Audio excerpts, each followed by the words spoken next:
All right, let's dive into the minds of a couple of success giants, Wallace D. Wattles and Napoleon Hill. Hmm. We're going deep into the Prosperity Bible and the secret of success. So if you've ever, Ooh, good one. wondered about building a life that's not just, financially successful, but truly like fulfilling Right. and impactful, this deep dive is for you. It's interesting, isn't it, how both Wattles and Hill went beyond just those rags to riches narratives Yeah. that were so common back then. I mean, they delved into something much deeper, Yeah. like the principles of building a life, Yes. of character, resilience, and lasting impact, you know? Exactly. And they both start with like this foundation character. Yeah. Wattles is adamant that without it, success is hollow. He lists traits like kindness, honesty, generosity, Uh-huh. loyalty, and fearlessness.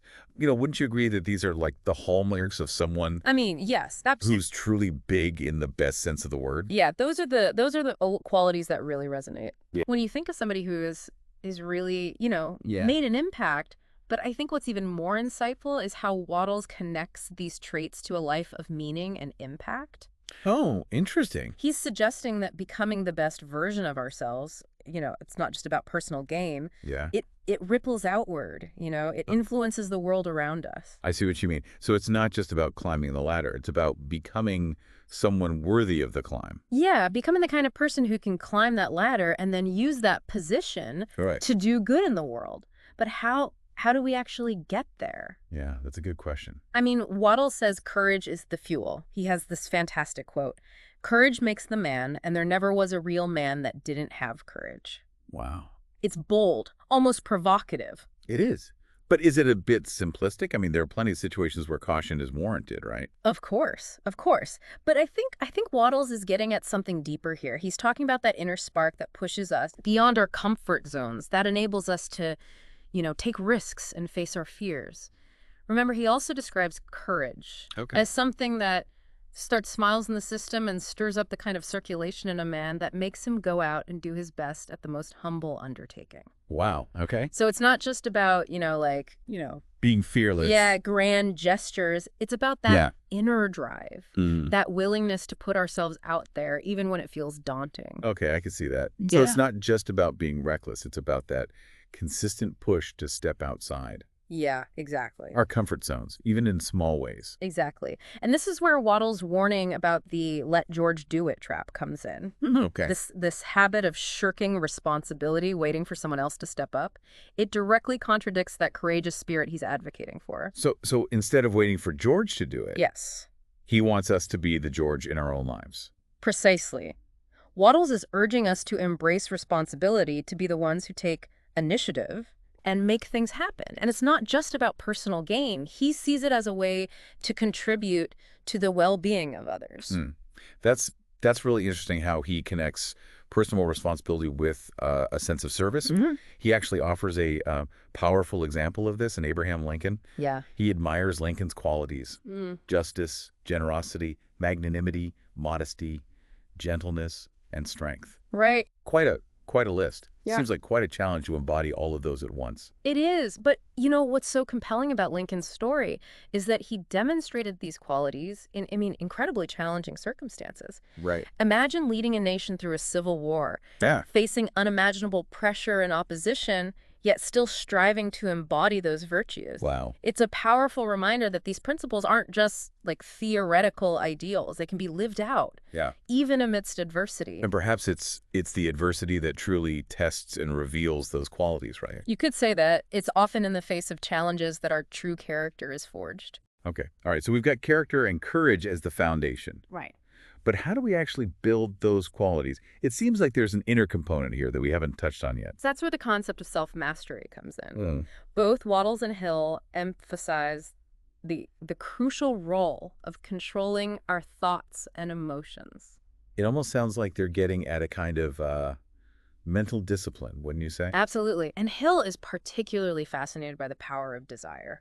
He believes it's the engine that drives all action, Yeah. that we act based on our strongest desires, whether consciously or not. So if we're constantly, bombarded with negative news or dwelling on self-doubt, Uh-huh. we're actually fueling those experiences in our lives. That's the idea. Wow. Hill goes on to describe the importance of visualization, Yeah. creating a clear mental picture of what we want to achieve. It's almost like creating a blueprint for success in our minds, priming ourselves for action. I've heard about that. There's actually a lot of modern research that supports the power of visualization. Yeah, absolutely. It's not just wishful thinking. No, not at all. Visualizing desired outcomes can actually change our brain chemistry Wow. and increase our chances of success. Ah, And this ties into Hill's concept of the law of attraction. yeah. The idea that attracts, Wow. our dominant thoughts and feelings emit a certain energy, and that energy attracts experiences that resonate with it. So if we're radiating positivity and confidence, we're more likely to attract positive experiences and opportunities. Precisely. Hill uses this analogy of mental states as vibrations, and it's surprisingly accurate, Oh, interesting. Our mental and emotional state has a tangible impact on our reality. Okay, that's fascinating. But it also seems a bit mystical. Right. How does this idea of the law of attraction square with the practical advice Yeah. that Wattles offers? What's interesting how Wattles brings a dose of practicality to all of this. He emphasizes the importance of being systematic in our approach to work in life, even stating that, first, it is the easiest way, and then it is the only way. He's certainly not mincing words there. No, he's not. Okay. And I think what he's getting at is the power of systems to streamline our efforts, to minimize waste and maximize efficiency. Right. It's like having a blueprint for action, a framework that guides our efforts and helps us achieve our goals with, less friction. So instead of just randomly trying things, we should create systems that support our intentions and actions. Exactly. And Yeah. those systems can be, anything from a daily routine to a financial plan to a strategy for managing our time and energy. Right. The key is to find what works for you and to create a structure that supports your goals and values. That makes a lot of sense.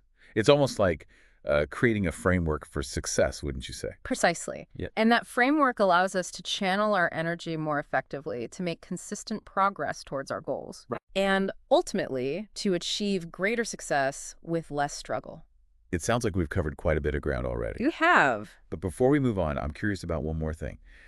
Wattles surprises me by emphasizing the importance of relaxation.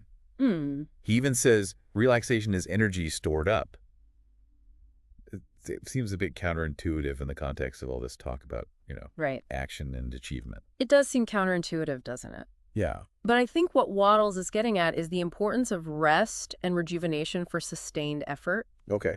We live in a culture that often glorifies the hustle, the constant striving, but burning ourselves out is ultimately counterproductive. So it's not about laziness or procrastination. No. It's about strategically stepping back to recharge and refocus. Exactly. Think of it like a battery. If you constantly drain your energy without recharging, you'll eventually burn out. Relaxation allows you to replenish your energy reserves so you can sustain your efforts over the long term. And it allows us to step back from the constant stimulation of the modern world to quiet our minds Yes. and gain a fresh perspective. Right. And that fresh perspective can lead to new insights, creative solutions, Yeah. and a renewed sense of purpose. I love that. I love that analogy. So it's about finding that balance between action and rest, effort and rejuvenation. Precisely. And that balance looks different for everyone. Right. The key is to listen to your body and your mind Yeah. and to create a rhythm that supports your overall well-being. That's great advice. Mm-hmm. Okay, it seems like we've laid a solid foundation here. Yeah. We've explored the importance of character, courage, self-mastery, systematic thinking, Mm-hmm. even relaxation.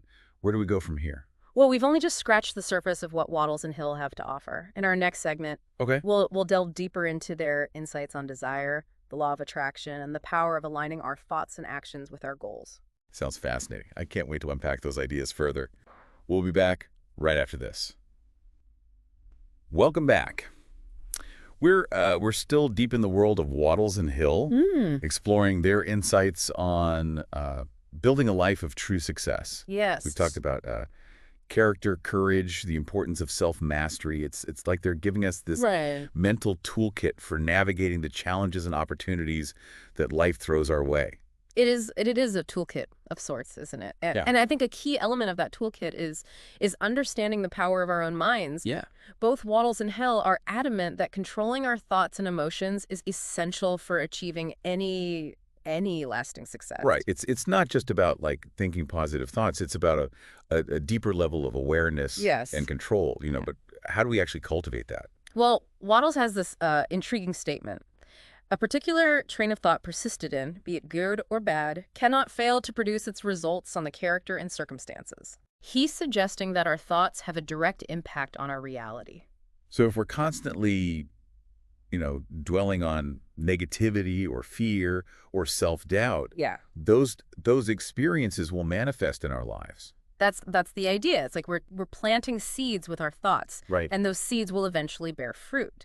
Remember Hill's analogy of mental states as vibrations? Right, like attracts, Exactly. He believed that our thoughts and emotions emit a certain energy, and that energy attracts experiences that resonate with it. But isn't that a bit overly simplistic? I mean, Right. sometimes bad things happen to good people, Of course. even if they're, trying to stay positive. Of course, it's not about denying the realities of life or pretending that we can control everything that happens to us. Right. But I think what Hill and Waddle are getting at is the power of our mental and emotional state to shape our perceptions and influence our actions. So it's about shifting our focus from dwelling on the negative to cultivating a more positive and proactive mindset. Exactly. And this is where the power of visualization comes in. Okay. Both Waddles and Hill talk about creating a clear mental picture of what we want to achieve, Yeah. almost like planting a seed in the fertile ground of our subconscious mind. It's like we're giving our minds a clear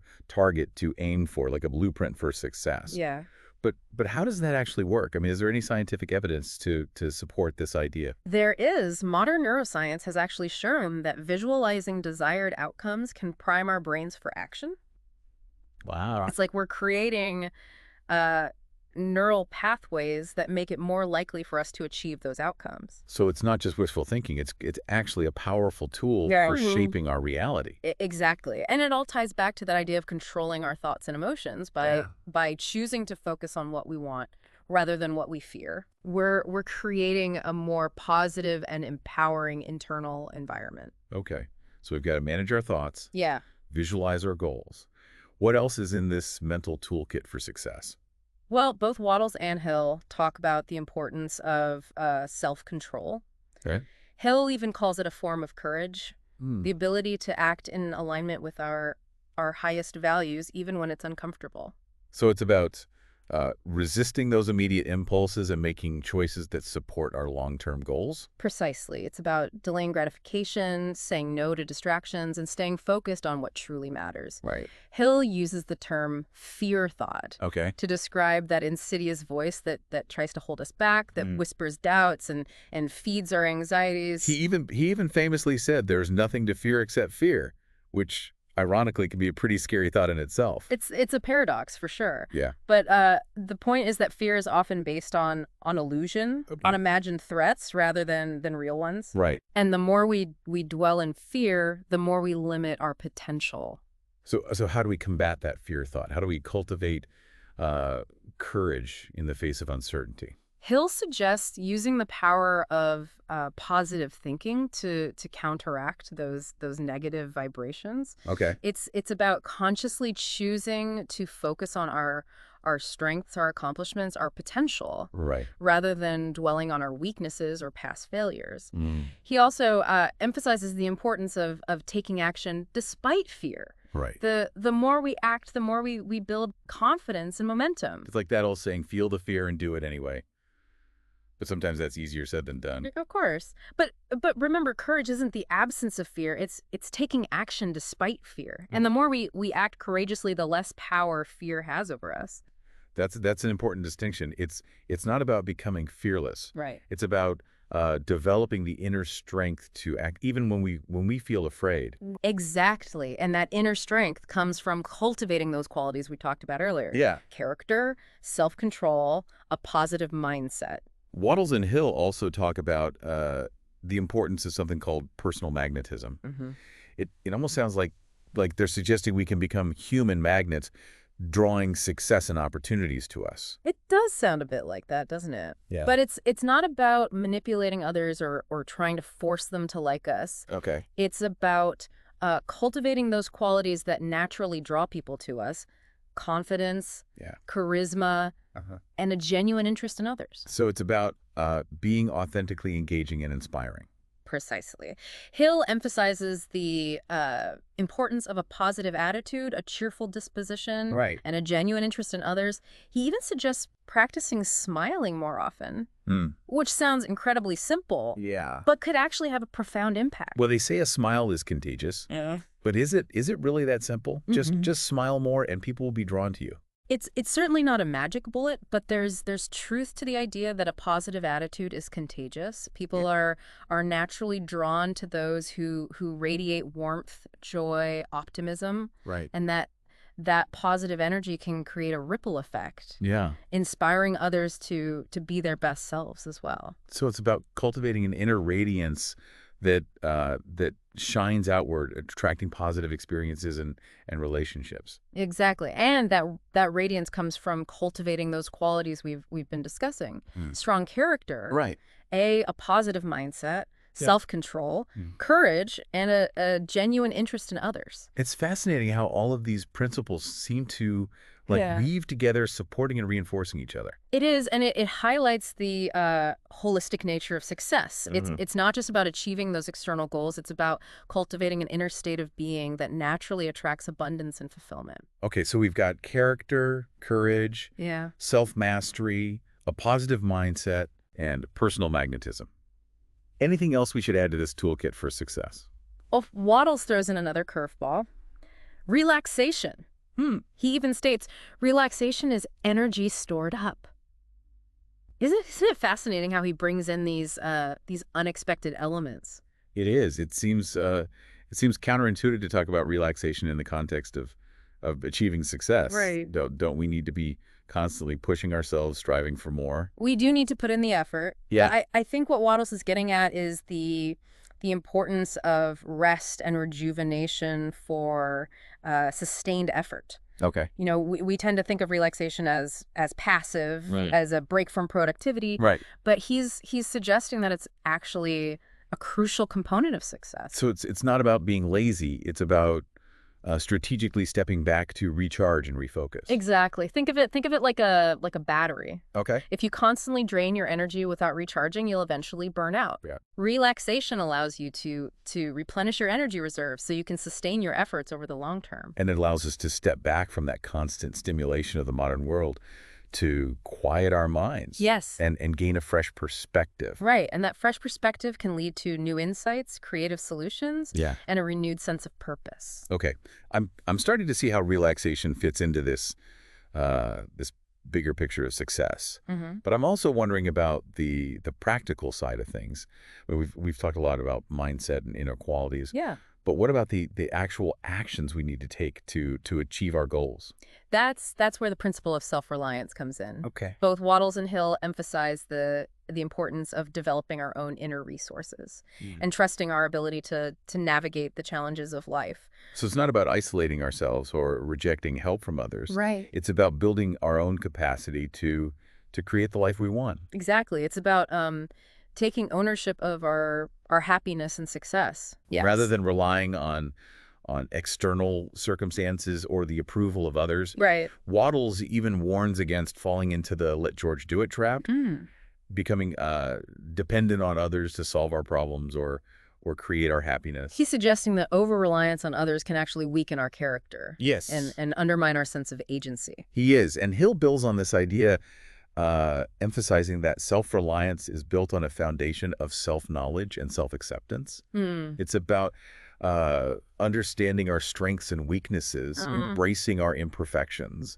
Yeah. and trusting our ability to learn and grow from our experiences. So it's about embracing the freedom and responsibility that comes with being self-reliant. But how do we actually cultivate that sense of self-reliance? Where do we even begin? Hill suggests starting by identifying the areas in our lives where we feel most dependent on others. Okay. It could be financial, emotional, Hmm. or even practical. Maybe we rely too heavily on a partner for emotional support, or we're afraid to take financial risks because Mhm. we're afraid of failure. Once we've identified those areas, Yes. we can start taking small steps to develop our own skills and resources. Exactly. It's about taking ownership of our finances, learning Mhm. to regulate our emotions, Right. and developing practical skills that allow us to manage our own lives effectively. And it's about trusting our own judgment and intuition Yes. rather than constantly seeking approval or validation from others. Right. It's a journey of self-discovery and self-mastery, Yeah. a lifelong process of growth and evolution. It sounds like we're building quite a comprehensive toolkit here. We are. We've got character, courage, self-mastery, a positive mindset, personal magnetism, relaxation, Yeah. and now self-reliance. Yeah. What else could we possibly need? Well, there are a few more key principles that Wattles and Hill emphasize, and they might surprise you. In our next segment, we'll explore the power of honesty, integrity, service, and gratitude, Right. and how these seemingly simple concepts can actually unlock profound levels of success and fulfillment. This is just incredible. I can't wait to delve into those ideas further. Yeah. We'll be right back. Welcome back. We're wrapping up our deep dive into the success philosophies of Wallace D. Wattles and Napoleon Hill. Hmm. You know, I have to say, I'm really struck by how these principles, though written, decades ago, Right. still feel so incredibly relevant today. I agree. There's a timelessness to their wisdom, a depth that goes beyond just those Yeah, surface level success hacks we often see today. exactly. We've already unpacked a lot, character, courage, self-mastery, the power of our thoughts. Yeah. And you hinted that there are a few more surprising principles in store for us. Well, let's start with something that might seem a little counterintuitive in the context of personal achievement, service to others. Okay. Both Wattles and Hill believe that true success isn't just about what we gain, but also about how we contribute to the world around us. Okay. I can see how helping others can bring a sense of fulfillment, Right. but how does that actually translate to the kind of success these authors are talking about? Well, Wattles uses this phrase, true wealth is weal, emphasizing well-being, not just material wealth. Okay. When we serve others, we tap into that deeper sense of purpose and meaning, Right. which in turn fuels our own growth and achievement. So it's not about like sacrificing our own goals Right. for the sake of others. No. It's about recognizing that our own well-being is interconnected with the well-being of those around us. Exactly. And it's a principle that's backed up by modern research. Oh, well. Studies have shown that helping others can actually boost our own happiness, Wow. reduce stress, and even improve our physical health. That's amazing. It's like a win-win situation. We contribute to something larger than ourselves, Right. and we reap the benefits as well. Precisely. And this leads us to another principle Okay. that both Wattles and Hill emphasize: honesty and integrity. Mm. They believed that these are foundational qualities for building trust and respect, Okay. both with ourselves and with others. But in a world that often rewards, cutthroat competition and bending the rules, Right. how can we actually live and work with integrity? Well, Wattles uses a powerful analogy to illustrate this importance of integrity. He says, the man who has failed in one point is vulnerable, and the shaft of evil entering that point will lay him low like the arrow in the heel of Achilles. That's quite a vivid image. It is. It's like even a small compromise can create a weakness that eventually brings us down. Exactly. He's suggesting that true strength comes from an unshakable commitment to honesty, both in our actions and in our intentions. So it's not just about like avoiding blatant dishonesty. Right. It's about that deeper alignment between our values and our actions. Yes. Even when no one is watching. Precisely. And it's about being willing to do the right thing, even when it's difficult or inconvenient.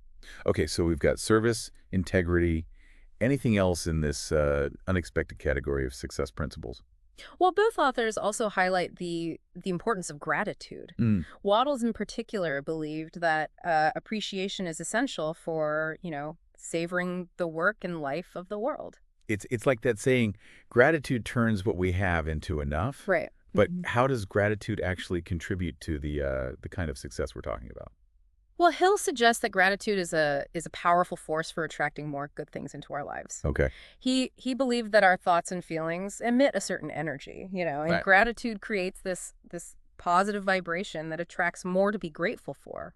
So it's not just about, feeling grateful. It's about actively expressing that gratitude, both Yes. to ourselves and to others. Exactly. And that expression of gratitude creates this ripple effect, Yeah. inspiring others to do the same. It's like a virtuous cycle of positivity and abundance. Wow, this is incredible. We've uncovered so much wisdom from the foundations of character and courage to the power of service, integrity, and gratitude. It's quite a journey, isn't it? It is. Yeah. It is. It's like a roadmap for building a life that's not just successful but also meaningful and fulfilling. It is a roadmap of sorts, isn't it? And what's so inspiring is that these principles are available to everyone, Right. regardless of their background or circumstances. Exactly. It's not about following like a rigid formula. It's about taking these principles and making them our own, Right. integrating them into our lives in a way that feels authentic and empowering. And remember, it's a journey, not a destination.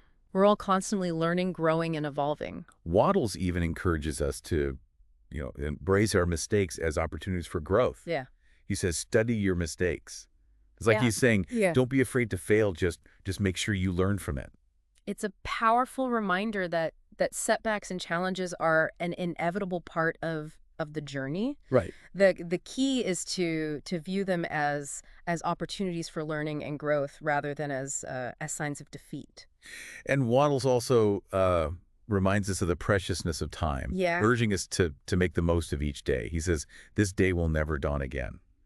It's like a call to live with, Right. intention and purpose, Mm. to savor each moment and make the most of the time we have. It's a beautiful reminder to appreciate the present moment Yeah. while also striving to create a future that aligns with our deepest values and aspirations. I think that's a perfect note to end on. Thank you for joining us on this incredible deep dive into the wisdom of Wallace D. Waddles and Napoleon Hill. We hope you found it as insightful and inspiring as we have. It's been my pleasure. And remember, the true test of these principles isn't in simply understanding them, but in putting them into practice in your own life.